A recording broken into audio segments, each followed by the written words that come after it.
요즘 특별히 약속이라는 것에 대해 사람들이 그렇게 신중하고 중요하게 생각하지 못하는 것 같습니다.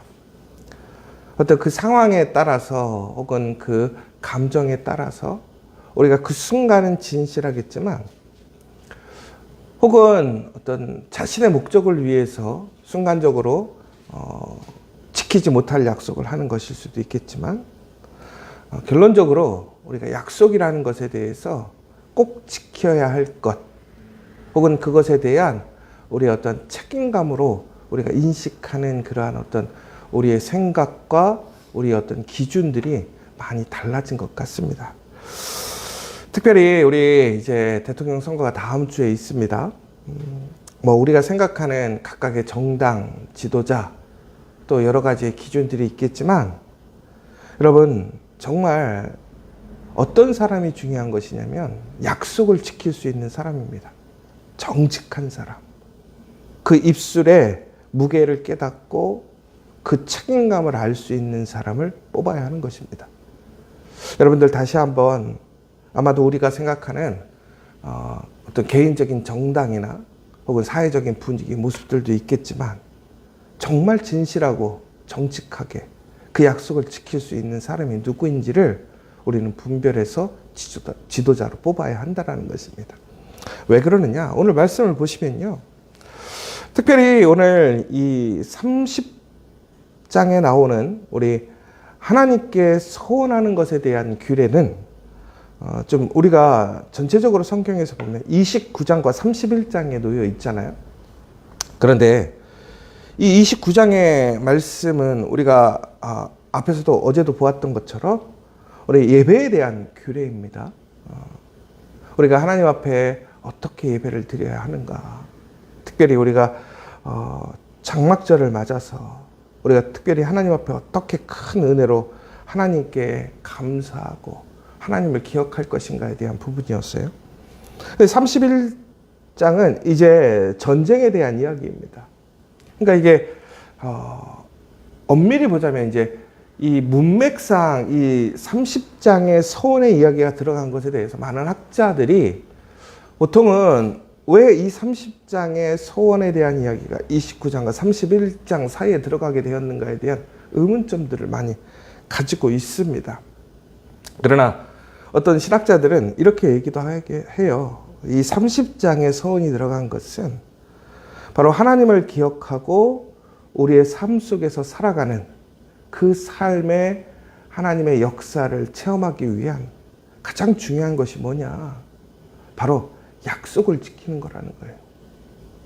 그런데 왜 약속이 이처럼 중요한 것이냐? 바로 하나님이 우리에게 신실하게 약속을 지키시는 분이기 때문에 그래요. 하나님께서는 우리에게 이렇게 말씀하셨습니다. 내가 거룩하니 너희도 거룩할지라. 하나님이 약속을 지키시니 우리 또한 약속을 지키는 것이 합당하고 올바른 모습이라는 것입니다. 그래서 제가 말씀드리는 것은 그렇다면 하나님에 합한 사람, 하나님 마음에 합한 사람은 어떤 사람일까요? 바로 하나님 앞에 약속을 지키는 사람이라는 거예요. 우리가 아무리 예배를 드리고 우리의 모습들이 하나님의 규례를 지킨다 할지라도 우리가 하나님의 앞에서 했던 약속, 우리의 말을 지키지 않는다면 그것의 진정성, 신실함은 세워지지 않는 것입니다. 여러분 우리가 하나님을 믿을 수 있다는 것만으로도 큰 은혜이죠. 그러나 우리가 하나님을 믿는 가장 큰 축복이 무엇입니까? 하나님에겐 능력이 있기 때문에 그래요.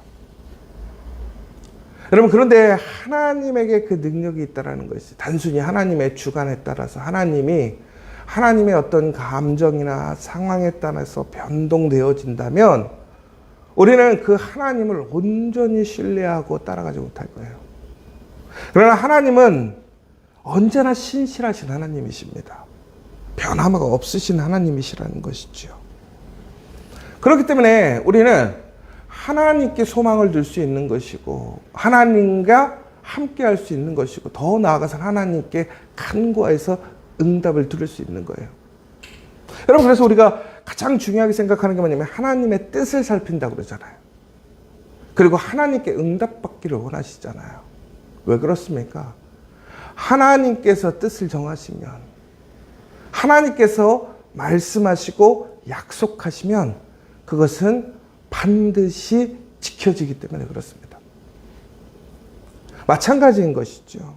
바로 하나님께서 우리에게 그 약속을 지키듯이 더 나아가 우리를 사랑하시고 더 나아가 우리를 구원하시기 위해 약속하셨던 그 약속의 말씀을 지키기 위해 하나님은 바로 이 땅에 예수님을 보내셨고 예수님은 그 약속을 성취하신 분이라는 거예요. 이처럼 하나님은 그 약속을 지키시기 위해 자신의 가장 사랑하는 독생자 아들 예수님마저도 우리에게 내어주셨던 하나님이시라는 것입니다. 바로 그래서 우리는 이 약속에 대해서 우리는 다시 한번 철저하고 책임감 있게 보아야 한다는 것입니다. 특별히 우리 30장에는 우리 소원과 서약에 대해서 이야기가 나오고 있습니다. 여러분, 소원이라는 것은 무엇이냐면 조건을 거는 거예요. 예를 들자면 여러분 한나 기억하십니까? 한나가 아이를 낳지 못할 때 그 애통한 마음으로 예배실에 나와서 하나님께 기도합니다. 하나님, 이 마음의 아픔을 아시고 귀한 아들을 허락해달라고 하는 것이지요. 그러면 어떡하겠어요? 내가 그 아들을 하나님께 드리겠습니다. 이것이 바로 서원이라는 거예요. 서원. 그러면 서약은 뭐냐? 조건이 없는 거예요. 하나님, 내가 이렇게 하겠습니다. 이것이 서약이라는 것입니다. 그러면 이제 소원과 서약이 무엇이 더 아름다운 것인가 라는 부분들은 우리가 오늘의 핵심에서 다룰 내용은 아닌 것 같고요. 그러나 이 서원과 서약의 공통점이 하나 있어요. 뭐냐면 이것은 반드시 지켜야 한다는 것입니다. 그러니까 소원이나 서약을 우리가 경솔하게 해서는 안 된다는 것입니다. 왜? 하나님은 그것을 반드시 지키기를 원하시기 때문에 그렇습니다. 우리가 아브라함이 하나님과 언약을 맺었을 때에 우리 동물의 사체를 반으로 쪼개서 그 중간을 왔다 갔다 했단 말이에요. 그리고 하나님의 영이 그 사이를 왔다 갔다 했다라고 나와요. 그러니까 언약이라는 것은 다시 얘기하자면 목숨을 걸고 하는 거예요. 그러니까 하나님은 하나님의 목숨을 걸고 우리에게 약속을 지키시는 분이라는 거예요. 여러분, 하나님이 죽으신다고 생각해보세요. 이 땅은 끝나는 거예요. 없는 거예요. 그런데 하나님이 그 존재 자체를 걸고 하나님은 어떻게 하시느냐? 언약을 지키시는 분이라는 거예요. 그래서 하나님의 언약이라는 것은 그처럼 숭고하고 위대하고 진실한 거란 말이에요. 여러분, 그러니까 우리가 오늘 하나님의 말씀을 보고 소망을 갖는 이유는 뭐냐?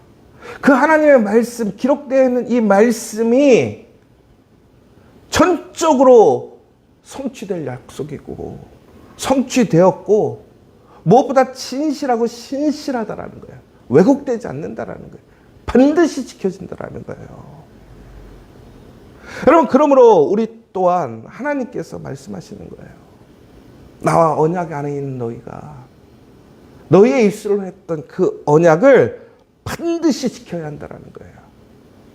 그것이 바로 진실함이라는 거예요.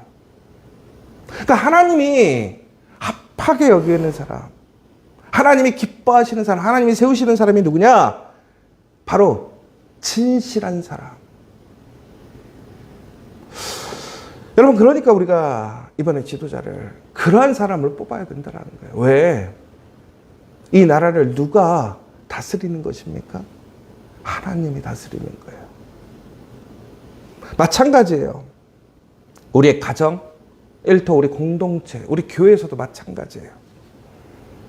우리가 가장 혹은 사장 아니면 우리가 어떤 장이라고 얘기하는 사람들의 가장 중요한 덕목은 뭐냐? 바로 그 입술을 통한 이야기의 약속을 지키는 사람이라는 거예요. 여러분, 오늘 우리는 다시 한번 그 약속을 통해서 우리가 얼마나 하나님을 신실하게 신뢰하고 믿느냐라 그것이 증거가 되고 고백이 되어야 한다는 거예요. 그래서 오늘 하나님께서는 그 선과 서약에 대해서 말씀하시면서 반드시 지켜야 하지만, 그러나 그 반드시 지켜야 될 선과 서약에 대해서 예외를 두었던 것에 대해서 말씀을 하시는 거예요. 이것은 왜 그랬느냐? 서약과 선 반드시 지켜줘야 되기 때문에. 그렇지 않으면 뭐냐? 죄라는 거예요. 여러분, 여기서 아주 이게 되게 중요한 포인트예요. 여러분, 약속을 지키지 못하면 죄라는 사실을 기억하십시오. 그래서 하나님은 죄를 짓지 않게 하기 위해, 죄를 사해 주시기 위해, 면하게 하기 위해 하나님은 오늘 소원과 서약을 할 때 어떻게 해야 하는지, 혹은 그 소원과 서약이 세워질 때에 그것이 온전히 공포되어지고 소원과 서약으로 확정되는 것에 대해서 오늘 그 기준을 설명해 주는 거예요.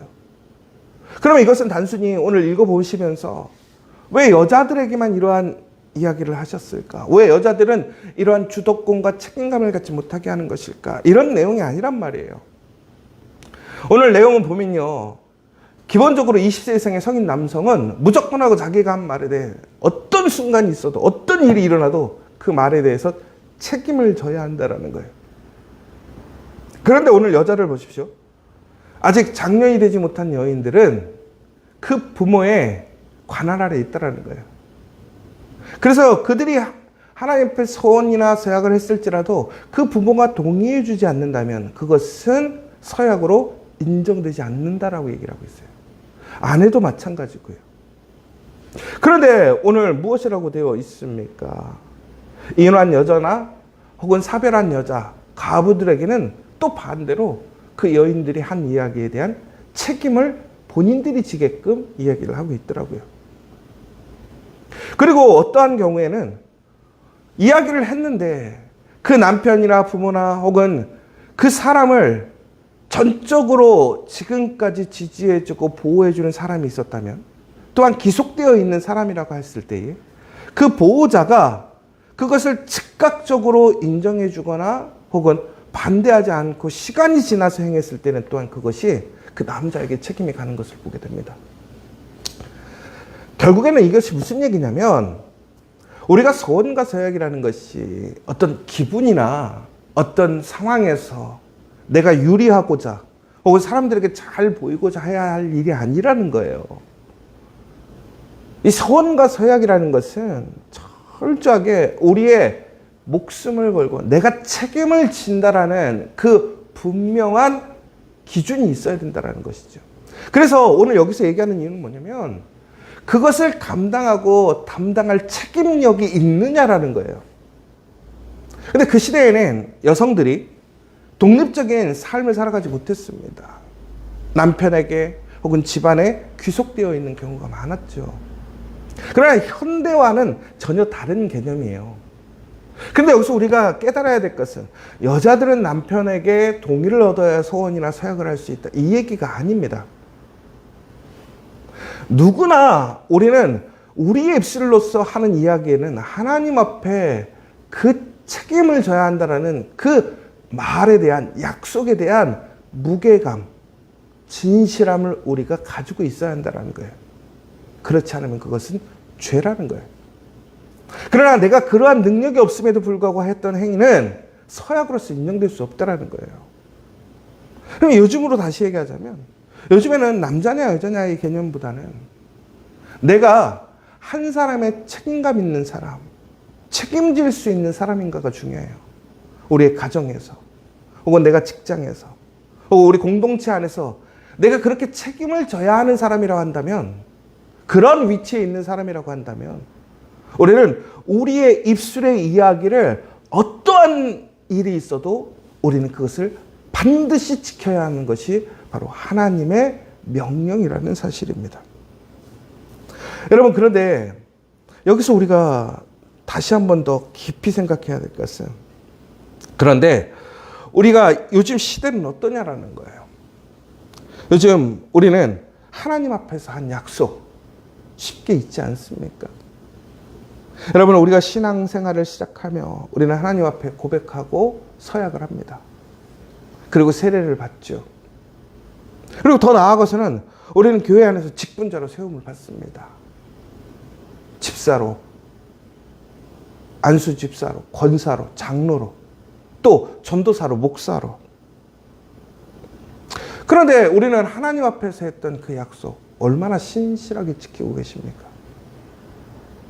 여러분, 우리 교회가 성도가 되기 위해서 우리는 하나님 앞에서 약속을 합니다. 여러분, 여기서 아주 중요한 포인트가 있어요. 내가 하나님 앞에서 약속을 했다는 게 과연 뭘까요? 여러분, 우리는요, 항상 기억해 하셔야 될 게, 나 하나님의 이름으로 약속 안 했는데요. 그냥 사람의 입으로 얘기한 거고, 회사에서 얘기한 거고, 그냥 가정에서 얘기한 건데요. 여러분, 그렇지 않아요. 여러분, 오늘 이 땅에 우리가 살아가는 우리는 하나님의 선택함을 받은 하나님의 사람이고, 우리는 오늘 살아가는 삶의 자리에 보냄을 받은 사람들입니다. 하나님께 보냄을 받은 사람이라는 거예요. 우리는 단순히 한 개인이 아니라 하나님께서 우리를 선택하시고 하나님의 말씀을 대리해서 우리의 삶의 자리로 보냄받은 자라는 사실이에요. 우리의 가정에서, 우리의 일터에서, 우리 공동체 안에 내가 있다고 하는 것은 단순히 내가 그 자리에 우연히 있는 것이 아니라 하나님께서 여러분들을 바로 그 자리에 선택하시고 하나님의 목적에 따라 하나님의 약속 안에서 우리를 그 자리로 보내셨다는 거예요. 바로 우리가 살아가고 있는 삶 자체가 하나님 앞에 서 있는 거예요. 여러분, 우리 코람데오라고 하잖아요. 하나님 앞에 서다. 우리는 항상 하나님 앞에 서 있음을 기억해야 한다는 거예요. 내가 하는 말, 나의 삶의 모습, 나의 모든 것이 하나님 앞에 있음을 기억하십시오. 전국에는 이 시대가 사람들은 약속을 가볍게 여기고 약속을 지키지 않아요. 너무나 안타까운 게 뭔지 아십니까? 성도 간에도 약속을 지키지 않아요. 그저 개인적인 이익이나 유익일 때는 너무나 좋은 척. 그러나 우리가 하나님 앞에서 내가 했던 이야기들, 말들을 너무나 쉽게 까먹고 지금은 상황이 되지 않는다라고 얘기를 해요. 여러분, 입다를 기억하시기 바랍니다. 여러분, 예수님이 하나님 앞에서 이야기했던 그 어떤 것도 하나님 앞에 하나도 부정하거나 보류하거나 왜곡한 것이 하나도 없더라는 거예요. 우리는 다시 한번 생각해 봐야 돼요. 나의 입술에 대한 나의 책임감은 얼마나 있는가. 또한 여러분, 교회 앞에서 했던 약속은 어떻습니까? 오늘 저는 무엇인가를 책망하거나 그러려는 것이 아니에요. 여러분, 이 시대가 너무나 안타까운 것은 교회도, 목사도, 전도사도, 장로님도, 권사님도, 집사님도 약속을 지키지 않는 시대가 되었어요. 저는 그리워요. 철저하게 하나님 앞에 부름받았던 목사가 그 사명을 위해 세상의 부귀영화 혹은 세상의 형통한 잘됨을 포기하고 철저히 하나님의 약속 앞에 무릎 꿇고 작아도 드러나지 않아도 순결하게 하나님의 부르신 사명에 그 약속을 지키기 위해 몸부림치고 살아갔던 그 모습. 정말로 그 교회를 세우고 지키고 성도들에게 했던 약속을 지키기 위해 한없이 손해보고 낮아졌던 장로님들. 내가 비록 집사이고 큰 직분을 갖지 못할지라도 하나님 앞에 신실하게 집사로서 은혜를 끼치고 성결하게 예배와 말씀을 사모하고 하나님 앞에 그 언약을 지키기 위해 몸부림쳤던 그 거룩한 믿음의 사람들의 모습들. 저는 제일 안타까운 게 이런 거예요. 야, 약속을 어떻게 믿어? 서류로 받아야지. 요즘 그 얘기 하거든요. 교회에서도 그러고, 교단도 그러고, 성도 간에도 그러고. 여러분, 공동체 안에서 했던 약속, 나와 뜻이 다를지라도 그것이 내가 동의하고 하겠다고 했다면 그것을 지켜야 되는 하나님 앞에 약속이라는 거예요. 그렇지 않으면 그것은 죄예요. 그러나 그 상황에서는 사람들이 있으니까 앞에서는 그런 척하고 뒤에서는 아니다. 그건 거짓인 거죠. 여러분, 정말 이 시대에 그 약속을 지킬 수 있는 공동체가 있을까요? 저는 우리 지저처치가 그 교회가 되기를 원해요. 얼마나 세상에서 대단하고 뛰어나고 부흥하는 교회가 중요한 게 아니에요. 우리 교회의 자랑은 하나님 앞에 약속을 지키는 교회, 성도들과의 약속을 지키는 교회, 교회 앞에서 했던 모든 약속을 지키는 교회. 세상에 이런 교회가 있을까요? 우리 교회가 그런 교회가 됐으면 좋겠어요. 여러분, 그런데 이것이 너무나 당연한 거예요. 우리가 서류에 사인해서 세상의 법으로도 지키지 않는 세상에서 내가 그리스도인이므로, 내가 하나님께 부름받은, 보내심받은 그 한 사람의 신앙인으로서, 직분자로서, 사역자로서 오늘 우리는 신실하게 그 하나님의 약속을 믿는, 그 약속을 지켜가는 우리 믿음의 공동체 되기를 원합니다. 여러분, 바로 그럴 때 어떻게 되느냐? 약속의 땅에 들어갈 수 있는 것이고 약속의 땅에 승리할 수 있는 거예요. 오늘 이 시간 그 약속의 첫 번째는 하나님 앞에 예배인 것이고, 그 예배를 통한 고백을 신실하게 우리의 삶으로 증거하고 나타내고 그것을 증명할 수 있는 우리 믿음의 공동체, 우리 지저처치 되기를 간절히 소망합니다. 이 시간 우리 함께 기도했으면 좋겠습니다.